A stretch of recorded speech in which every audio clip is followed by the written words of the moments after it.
आपल्याकडून नकळत झालेली चूक ही आपल्याला कायम लक्षात राहते. तसंच काहीसं आज माझ्यासोबत झालं. पण आज होती संक्रांत आणि संक्रांत म्हणली की घरात स्पेशल स्वयंपाक तर बनतोच. आता आमच्या इथे पुरणपोळीचा बेत असतो, परंतु मी आज पुरणपोळीच्या ऐवजी तिळाची पोळी बनवणार होते. मग सगळ्यात आधी गॅसची पूजा करून त्यावर डाळ आणि भात शिजायला घातला आणि मस्त दारासमोर सिंपल अशी रांगोळी काढली. रांगोळी कशी आली ना ती कमेंट नक्की करा बरं का. आज मुहूर्त दुपारी असल्यामुळे रेग्युलर देवपूजा पण करून घेतली आणि लागले स्वयंपाकाला. आता माझी डाळी छान शिजली होती. लगेच साईड बाय साईड कणिकही मळून घेतलं आणि आमटीची तयारी करून आमटी फोडणी घातली. आता आमटीची रेसिपी ना मोठ्या ब्लॉगमध्ये दिली आहे, तर तो ब्लॉग नक्की पहा. आज स्वयंपाक तर झाला, मग केली पूजेची तयारी. आज आमच्या इथे ना सुगड पूजले जातात. आता साडी घालायची म्हणलं की मला खूप जास्त वेळ जातो, परंतु पटकन साडी घालून सिंपल अशी रेडी झाले. कशी दिसते ते पण सांगा.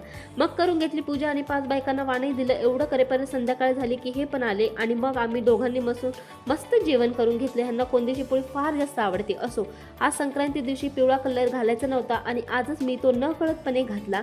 हे मला शेवटी माझ्या बहिणीकडून कळालं. या एकाच गोष्टीचं मला वाईट वाटत होतं. आता मन हलकं तुमच्यासोबत माझे आजचे फोटो शेअर करून करते.